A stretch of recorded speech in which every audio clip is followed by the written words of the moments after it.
Bismillahirrahmanirrahim.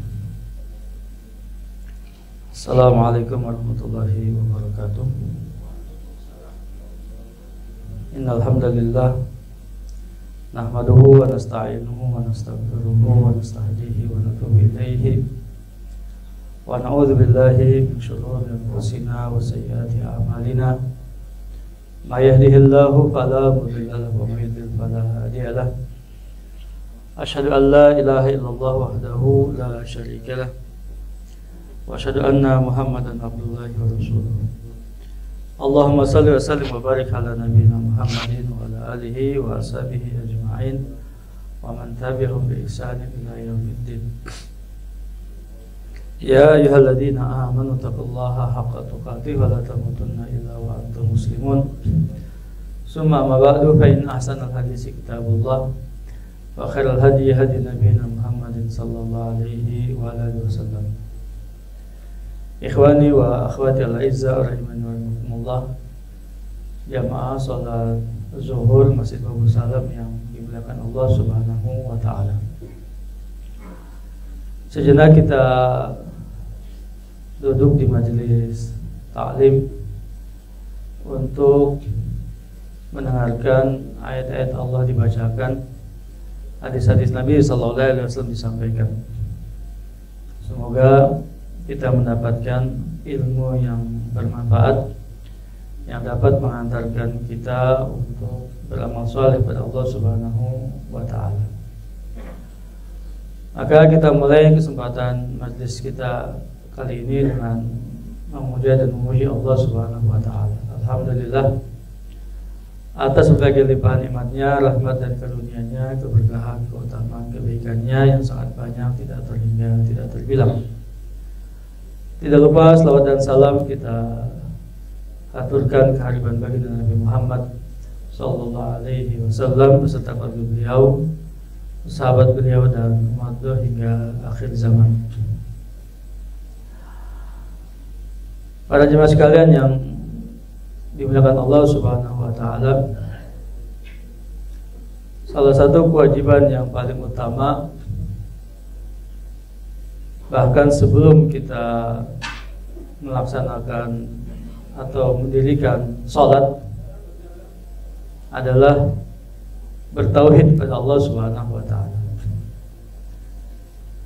Karenanya menjaga eksistensi tauhid kita pada Allah Subhanahu wa taala untuk tetap tegak lurus, bersih, murni, tidak terkotori, tidak tercemari, tidak terkurangi, apalagi sampai terbatalkan atau tergugurkan menjadi sesuatu yang wajib hukumnya.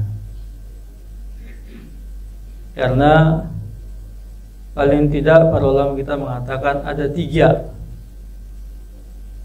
tiga perkara yang dapat mengurangi bahkan menggugurkan tauhid seorang hamba. Yang pertama adalah kesyirikan, yang kedua kekafiran, yang ketiga kemunafikan.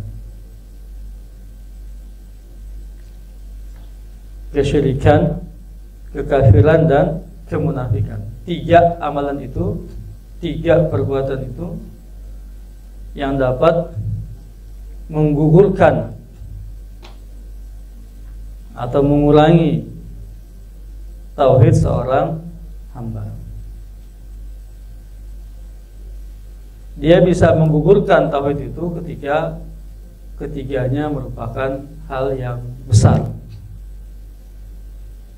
Syiriknya syirik besar, kufurnya kufur besar, nifaknya nifak besar. Yang kecil dari ketiganya mengurangi kesempurnaan kadar tauhid seorang hamba. syiriknya syirik kecil, kufurnya kufur kecil, nifaknya nifak kecil. Itu akan mengurangi kadar dan kesempurnaan tauhid seorang hamba, dan terus berkurang hingga tidak tersisa sedikit pun juga. Karenanya wajib, sekali lagi wajib bagi kita semua untuk meninggalkan, menjauhi ketiga perkara tersebut. Terus selanjutnya kita kuatkan, kita kokohkan, kita teguhkan, kita bersihkan sebersih-bersihnya tauhid kita pada Allah Subhanahu wa ta'ala. Karena hanya itulah yang dapat menyelamatkan hidup kita dunia hingga akhirat. Sudah banyak kita membahas tentang segala hal yang berkaitan dengan kesyirikan dan kekafiran, baik berupa perkataan-perkataan ataupun juga perbuatan-perbuatan, baik yang menyangkut amalan hati, amalan lisan, dan juga amalan anggota perbuatan. Jadi ketiganya, ya, jadi tiga-tiga itu, kesyirikan, kekafiran, kemunafikan, ada di hati, ada di lisan, ada di perbuatan, atau terdapat dalam tiga aspek tersebut. Ya, ya 3 kali 3 itu berarti 9. Ya. Nah sekarang pembahasannya, ya, sejak beberapa pekan yang lalu, yang menyangkut tentang ucapan, perkataan yang tidak disadari ataupun tahu, ya, atau tidak tahu, sengaja atau tidak sengaja, sadar atau tidak sadar, banyak ucapan-ucapan dan perkataan-perkataan sebagian dari kita, dari kaum muslimin, yang justru menjerumuskan dirinya ke dalam 3 yang dapat menghapuskan, menggugurkan tauhid tadi, baik itu kesyirikan, kekafiran, dan juga kemunafikan. Yang dibahas di sini adalah salah satu perkataan yang dilontarkan oleh orang-orang munafik, yang termasuk dalam, ya, kemunafikan, baik itu besar ataupun kecil. Kita pernah mendengar hadis Nabi SAW yang menyebutkan tentang ayatul munafiqi salas. Tanda-tanda orang-orang munafik itu ada 3. Yang pertama, idza hadatsa kadzaba. Jika berbicara, berkata, berucap, dia bohong, dusta, ya. Wa idza wa'ada akhlafa. Jika berjanji, dia mengingkarinya. Wa idza tumina khana. Dan jika diberi amanat, kepercayaan, dia berkhianat. Dalam riwayat yang lain dengan redaksi wa idza khasama fajara. Jika dia bertikai, dia akan berbuat curang dan melampaui batas. 3 ini disebut para ulama adalah tanda-tanda kemunafikan secara lahiriah, yang disebut dengan nifaq amali, yang mana ketiganya mengurangi kadar keimanan, ketakwaan, dan tauhid seorang hamba. Namun apabila ketiganya itu masuk ke dalam hati, bersumber dari hatinya, ya, karena memang pada dasarnya ini sulit, ya, harmonisasi atau sinkronisasi antara hal-hal yang lahiriah dengan yang batiniah pada diri seorang munafik itu sangat sulit sekali, ya. Jadi tidak ada sinkron tuh antara lahiriahnya dengan batiniahnya. Kalau sinkron, dosanya dosa besar. Jadi kemunafikan yang besar.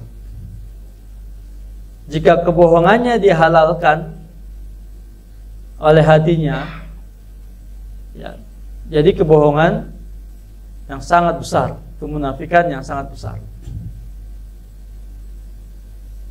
Jika pengingkaran janjinya diyakini sebagai sebuah kebenaran dalam hatinya, jadilah kemunafikan yang besar.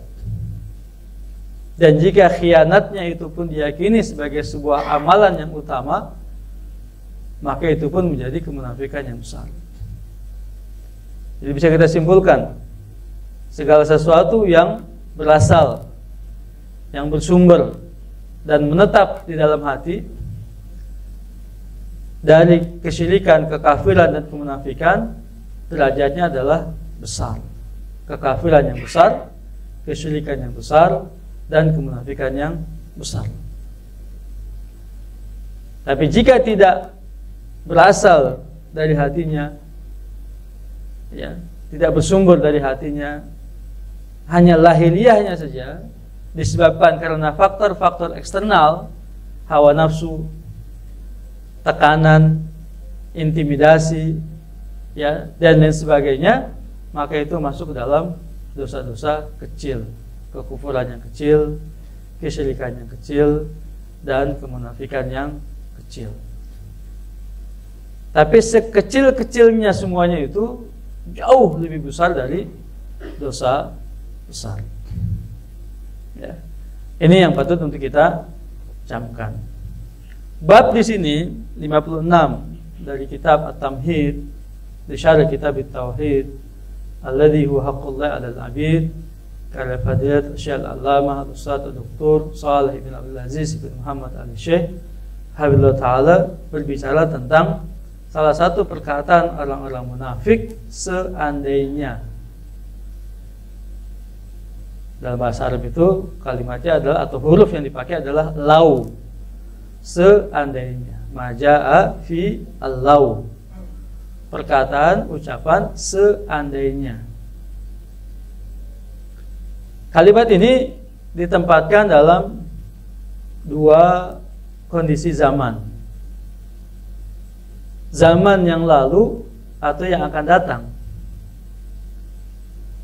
Ditempatkan untuk sesuatu yang sudah berlalu atau yang akan terjadi di masa mendatang.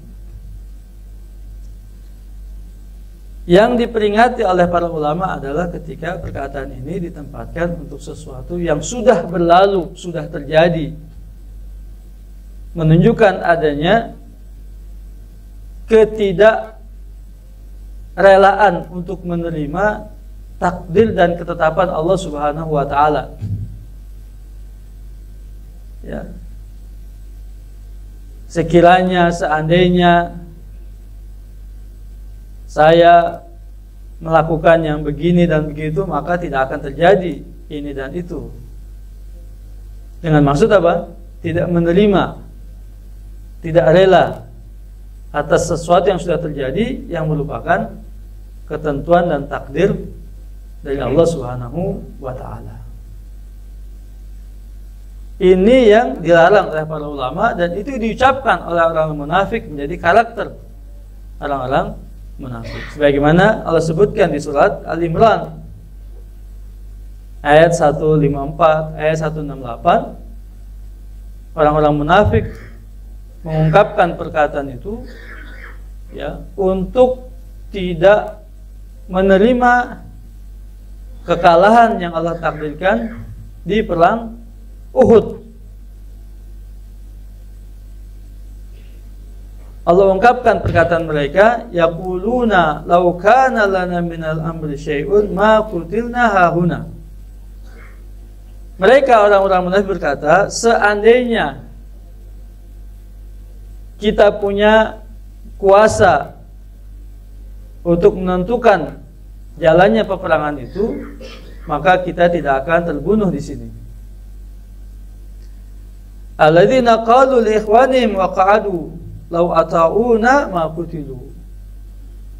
Orang-orang munafik itu yang berkata kepada teman-temannya yang duduk-duduk tidak ikut berperang di Madinah, saling bercerita sebagian mereka dengan sebagian yang lain, seandainya mereka, yaitu sahabat-sahabat Nabi yang ikut perang di Uhud, karena orang-orang munafik 700 orang kembali dari Uhud, kembali ke rumah, pulang balik ke Madinah dan tidak melanjutkan peperangannya dengan Nabi SAW di Uhud, sehingga fase pertama perang Uhud atau fase kedua ya perang Uhud, karena perang itu ada 3 fase. Fase kedua perang Uhud ya, kaum muslimin kalah dan 70 sahabat-sahabat besar itu gugur di medan Uhud. Di antaranya Hamzah bin Abdul Muttalib, sepupu dan paman Nabi SAW. Yang kisahnya itu dadanya itu dibelah, lalu jantungnya dikeluarkan ya, oleh Hindun. Jadi mereka mengucapkan kalimat itu, lau ata'una ma qutul. Sekiranya mereka menuruti apa kata kita untuk tidak berperang ya, atau kembali ke rumah, niscaya mereka tidak akan terbunuh di Uhud begitu. Lalu Allah bantah sebenarnya ya, innal amra kullu lillah. Semua urusan itu milik Allah tabaraka, sudah ditetapkan oleh Allah Subhanahu wa taala sebagai bentuk pelajaran bagi kaum muslimin. Jadi sebagai informasi singkat saja bahwa perang Uhud itu kan memang terjadi dalam 3 fase. Pada tahun ketiga Hijriah ya, di mana pada tahun kedua Hijriah terjadi perang Badar Al-Kubra ya, yang kaum muslimin mendapatkan kemenangan yang sangat besar di perang Badar ya. Nah kemudian pada tahun ketiga Hijriahnya yang rencananya adalah untuk mencegat kafilah dagang Abi Sufyan. Abi Sufyan itu pengusaha Mekah ya. Kembali dari Syam, ingin dicegat. Tetapi ada telik sandi dari mereka bahwa akan ada pencegatan kafilah dagang Abu Sufyan ya, maka mereka justru mengirimkan pasukan perang dari Mekah yang dipimpin oleh salah satu panglima mereka, Khalid bin Walid, yang sebelum masuk Islam radhiyallahu anhu.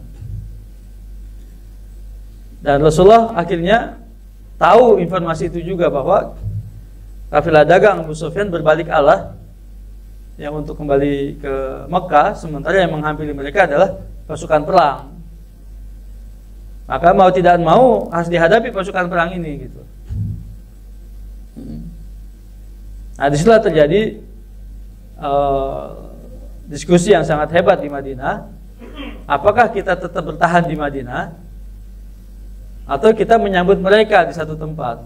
Maka sebagian anak-anak muda yang tidak ikut perang di perang Badar tersulut semangatnya untuk menyambut mereka di Uhud. Kita sambut saja di Uhud. Nah, karena Uhud itu ya jaraknya kurang lebih sekitar 5 kilo lah dari pusat kota Madinah. Nah, kita sambut mereka di Uhud. Sebagian sahabat mengatakan tidak, kita bertahan di Madinah saja, ya, bikin benteng begitu, ya, bertahan di Madinah. Tapi opsi yang diambil akhirnya lebih banyak yang mengusulkan untuk menyambut mereka di Uhud. Ya sudah, Nabi SAW ya tawakal Allah, pakai baju perangnya, kemudian menuju ke Uhud. Nah, di tengah perjalanan terjadilah ya isu-isu negatif yang menyebar di antara kaum muslimin. Terjadi provokasi oleh orang-orang munafik Ada rasa takut dalam hati mereka berhadapan dengan pasukan Khalid bin Walid. Ya. Akhirnya 700 dari mereka kembali, tidak melanjutkan perjalanannya ke Uhud. Nah, sehingga jumlah pasukan kaum muslimin jauh lebih sedikit berkurang. Nah, inilah ucapan-ucapan mereka itu muncul dan keluar. Ya, sekiranya ya mereka ikut kami kembali ke Madinah, mereka tidak akan terbunuh di Uhud begitu. Pada fase pertama, Rasulullah karena jumlah mereka semakin berkurang, membagi pasukan itu dalam strategi perangnya dalam beberapa pasukan ya, atau batalion. Ya. Dan Rasulullah menempatkan pasukan pemanah di bukit. Ya, kalau sebagian antum sudah pernah umrah, dikenal dengan bukit Jabal Rumah. Jabal Rumah itu adalah bukit pemanah. Kenaikannya tidak sampai 100 meter. Ya, cuma naik bukit itu naik cuma 20 meter saja kan. Itu disebut dengan Jabal Rumah, bukit para pemanah. Pemanah itu standby dia di atas bukit untuk melindungi pasukan kaum muslimin yang berada di lapangan di bawahnya tempat peperangan itu berlangsung. Dengan strategi itu fase pertama menang. Nabi SAW berpesan kepada pasukan pemanah itu, kalian jangan turun apapun yang terjadi di bawah sana. Fase pertama menang. Nah, pasukan pemanah ini melihat kemenangan dari kaum muslimin, turun ikut mengambil ghanimah. Khalid bin Walid dengan sebagian pasukannya lari, naik kuda itu kan, berkuda itu, lari ke belakang dia. Tapi dalam perjalanan pelariannya ke belakang, melihat, oh ternyata itu kunci kemenangan mereka, adanya pasukan pemanah di atas gunung. Nah, ketika pasukan pemanah ini turun, tidak ada lagi yang menjaga punggung-punggung kaum muslimin. Akhirnya Khalid bin Walid mutar arah balik dan menyerang dari belakang. Kaum muslimin disitulah terjadi pertarungannya sangat hebat fase keduanya, ya, sampai 70 dari sahabat itu syahid di Uhud. Maka di Uhud itu kan ada pemakaman, ya, kuburan 70 syuhada Uhud. Salah satunya adalah Hamzah bin Abdul Muthalib yang dibelah oleh Hindu dadanya dan dikeluarkan jantungnya. Gitu. Radhiyallahu anhum jami'an. Bahkan disitulah Rasulullah kena lemparan panah atau tombak, beliau jatuh dari kudanya dan patah gigi selinya. Keluarlah ucapan Nabi SAW, aflah bi qaumin yu'dhi nabiyahu. Tidaklah beruntung suatu kaum yang menyakiti nabinya. Manusiawi perkataan itu, tapi justru perkataan itu ditegur oleh Allah Ta'ala. Laisa laka minal amri min syai', laisa 'alaika min hisabihim wa laisa 'alaihim min hisabik. Kamu tidak punya urusan apa-apa dalam masalah ini. Gitu. Ya, bukan tanggung jawab kamu menyiksa mengazab mereka, dan juga bukan kewajiban mereka untuk ya menyakiti kamu. Jadi perkataan Nabi itu ditegur langsung oleh Allah, turun ayat surat Al-Imran. Laisa laka minal amri min syai'. Kan manusiawi kan? Beliau diserang, ya, kemudian jatuh dari kudanya. Yang melindungi beliau adalah Abu Bakar Siddiq, ya, sahabat-sahabat besar, ya, masih Ja'far bin Abdul Muthalib dan lain sebagainya.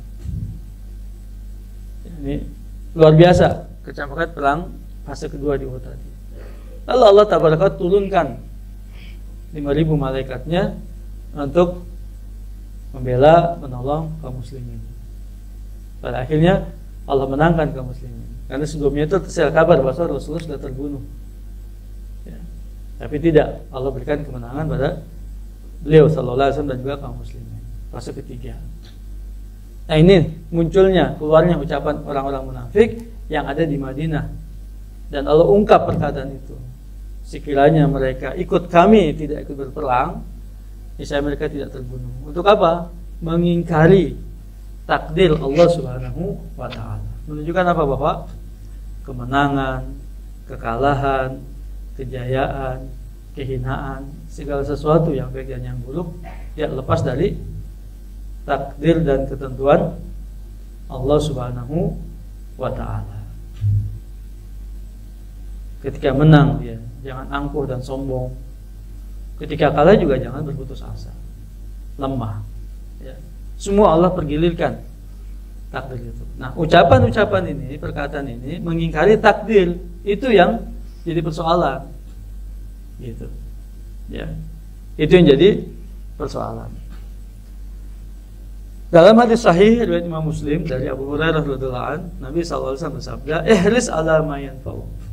Wasta'in billah wa la ta'jazan. Wa in asabaka syai'un fala taqul law anni fa'altu lakana kadza wa kadza, walakin qul qaddarullah wa ma syaa fa'al. Fa inna law taftahu amala syaitan." Perhatikan apa yang memberikan manfaat kepadamu, baik untuk urusan dunia apalagi untuk urusan akhirat. Perhatikan betul hal-hal yang membawa manfaat. Yang tidak tinggalkan. Bahkan salah satu tanda kebaikan seorang muslim kan begitu. Ya, min khairi islamil mar'i tarkuhu ma la ya'ni. Di antara tanda kebaikan seorang muslim adalah meninggalkan apa yang tidak bermanfaat baginya. Tidak bermanfaat untuk urusan dunianya, apalagi untuk urusan akhiratnya. Tidak bermanfaat ilmunya atau menambah ilmunya, imannya, takwanya, ibadahnya, pahala pada Allah, tidak menambah apa-apa. Hal-hal yang kayak gitu ditinggalkan. Hal yang sia-sia ditinggalkan. Percuma, buang waktu, buang energi, buang tenaga dan segala macam. Ya. Jadi seorang muslim harus memperhatikan hal-hal yang berguna, yang bermanfaat. Wasta'in billah wala ta'jazanna. Mintalah pertolongan kepada Allah dan jangan lemah. Artinya berusaha dan berupaya, tidak mengandalkan kepada kekuatan dirinya, ilmu yang ada pada dirinya, tetapi selalu ya meminta pertolongan kepada Allah Subhanahu wa taala. Baik untuk urusan dunia, terlebih lagi untuk urusan ibadah atau akhirat. Isti'anah ini ibadah ini isti'anah. Bahkan kita ulang-ulang, tidak kurang dari 17 kali kita mengulangnya mohon pertolongan ini. Di Al-Fatihah. Iyyaka na'budu wa iyyaka nasta'in. 3 jilid Ibnul Qayyim, 3 jilid Ibnul Qayyim hanya menjelaskan satu ayat ini. Iyyaka na'budu wa iyyaka nasta'in dijelaskan oleh Ibnul Qayyim sampai 3 jilid. Ya. Pentingnya dan mendalamnya jadi pemahaman ayat yang mulia ini dalam kitabnya Madarij As-Salikin fi manzilati aw fi manazili iyyaka na'budu wa iyyaka nasta'in. Ya. Selalu minta pertolongan pada Allah karena manusia ya makhluk yang dhaif, yang lemah. Ya. Lemah lemah fisiknya, lemah akalnya, lemah hatinya, lemah jiwanya, lemah tekadnya, lemah kemauannya, lemah segala-galanya. Manusia itu khuliqal insanu dha'ifa. Manusia diciptakan dalam keadaan yang lemah. Ya. Jadi mintalah pertolongan kepada Allah. Wala ta'jazanna, dan jangan lemah, putus asa, ya, bosan dan sebagainya. Tidak boleh. Ya, kita berusaha, berupaya secara maksimal, tapi jangan melupakan ya bahwasanya kita butuh dan sangat perlu kepada pertolongan Allah Subhanahu wa taala. Meskipun demikian, jika sesuatu menimpa kamu yang tidak kamu sukai, yang tidak kamu senangi, di luar daripada ekspektasi kamu, harapan kamu, keinginan kamu, maka jangan mengatakan sekiranya seandainya aku berbuat begini, maka tentu akan terjadi yang begini dan tidak begitu gitu misalnya, dan sebagainya. Untuk apa itu? Mengingkari atau tidak menerima takdir dari Allah Taala. Itulah keadaan seorang muslim, ikhwan. Bagaimanapun kita upaya dan usaha, hasil di tangan Allah Subhanahu wa taala. Maka perkataan katanya hasil tidak mendustai usaha, tidak benar sepenuhnya. Tidak benar itu. Ya. Seakan-akan hasil itu ditentukan oleh usahanya semata. Ya, enggak benar. Itu perkataan Qarun itu, kapitalis. Perkataan Qarun yang hidup itu matematik katanya. Jadi hidup itu rahasia Allah. Tidak semuanya harus kausalitas, sebab musabab, tidak semuanya. Bahkan ada di luar sebab musabab. Atau bahkan sebab musabab itu sendiri kan kita tahu ada yang sebab-sebab syariah dan ada sebab-sebab kauniyah. Ya, boleh jadi karunia yang Allah berikan pada kita itu lebih banyak karena sebab-sebab syariah. Karena ketaatan kita, ibadah kita, sholat kita, ya doa kita, sedekah kita, justru itu sebab-sebab syariah itu yang lebih banyak mendatangkan karunia dan rezeki Allah Tabaraka wa Ta'ala ketimbang sebab-sebab kauniyah. Ya. Jadi jika terjadi sesuatu yang tidak mengenakan, jangan mengatakan seandainya aku berbuat begini maka tidak akan terjadi begini dan begitu. Untuk mengingkari, tidak menerima ketentuan dan takdir Allah Tabaraka wa Ta'ala. Karena itu perbuatan orang-orang munafik. Akan tetapi katakanlah qadarullah wa ma syaa fa'al. Takdir Allah, apa yang Dia kehendaki terjadi. Fa inna law taftahu amalan syaitan. Karena perkataan law itu akan membuka pintu-pintu atau perbuatan-perbuatan syaitan. Namun para ulama mengatakan kalimat itu boleh diucapkan untuk sesuatu yang akan datang sebagai sebuah harapan, cita-cita. Seandainya lulus ujian, seandainya lulus tender proyek, seandainya untuk sesuatu yang akan datang, maka dia akan berbuat kebaikan-kebaikan yang lain. Dan ini berbeda dari nazar. Karena nazar itu diiringi dengan kalimat sumpah dan nazar. Aku bernazar seandainya, nah itu ke depan tuh. Jadi diawali dengan kalimat nazar atau sumpahnya. Tapi kalau hanya sekedar seandainya begitu saja, itu berupa cita-cita dan keinginan. Meskipun tidak ada sesuatu pun yang memaksa Allah Tabaraka wa Ta'ala untuk menjalankan kehendaknya Tabaraka wa Ta'ala. Ya. Betapapun misalnya kita menginginkan sesuatu yang baik di masa mendatang, begitu ya, Allah Subhanahu wa Ta'ala yang punya ketetapan. Allah yang punya ketetapan. Betapapun yang akan kita lakukan kebaikan-kebaikan di masa mendatang untuk mendapatkan sesuatu keinginan yang baik, tetap saja Allah Tabaraka wa Ta'ala yang punya ya hikmahnya untuk melaksanakan kehendak. Apakah kita diberi atau tidak? Apa kita diberi semuanya atau sebagiannya ataupun tidak? Kehendak dari Allah Subhanahu wa Ta'ala. Ya, betapapun kita berdoa, meminta, sujud sebanyak-banyak terus misalnya meminta segala macamnya, apakah harus Allah memberikannya? Harus Allah memberikannya? Tidak. Tidak ada yang bisa memaksa Allah untuk memberikan apa yang kita minta, kita inginkan. Tidak ada. Ya, Allah yang berkuasa untuk memberikan itu. Tapi sebagai seorang hamba ya boleh kita meminta terus-menerus. Bahkan wajib hukumnya kita meminta terus-menerus dan terus-menerus. Tapi bukan dalam rangka kita memaksa Allah untuk memberikan apa yang kita inginkan. Karena boleh jadi ya, yang kita anggap itu baik justru Allah melihatnya tidak baik. Gitu. Asa an takrahu syai'an wa huwa khairul lakum wa asa an tuhibbu syai'an wa huwa syarrul lakum wallahu ya'lamu wa antum la ta'lamun. Boleh jadi kamu tidak menyukai sesuatu padahal itu baik untukmu, atau sebaliknya kamu menyukai sesuatu padahal itu jelek untukmu. Allah yang tahu, kamu nggak tahu. Gitu. Kewajiban kita kewajiban kita meminta, kewajiban kita berdoa, kewajiban kita berharap, kewajiban kita menyampaikan kebaikan-kebaikan, keinginan-keinginan yang baik, misalnya itu kewajiban seorang hamba. Tapi itu memaksa tidak. Apalagi sampai bernazar. Ya. Seandainya engkau naikkan jabatanku, maka aku akan bersedekah kepada anak-anak yatim ya, selama 1 bulan penuh misalnya. Aku bernazar untuk menyembelih seekor sapi diberikan kepada fakir miskin. Maksa gitu. Maksa kepada Allah untuk memenuhi keinginannya. Ya. Makanya Ibnu Taimiyah mengatakan an-nadaru yakad Allah yakhrud illa minal bakhil. Nazar itu tidaklah keluar kecuali orang yang pelit.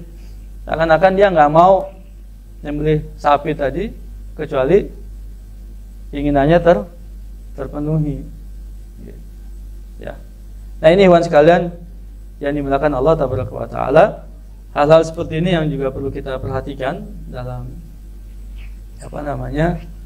interaksi kita sehari-hari, yang boleh jadi tanpa disadari justru itu mendatangkan kemurkaan Allah Subhanahu wa Ta'ala. Wallahu a'lamu bis-shawab. Barakallahu fikum jami'an.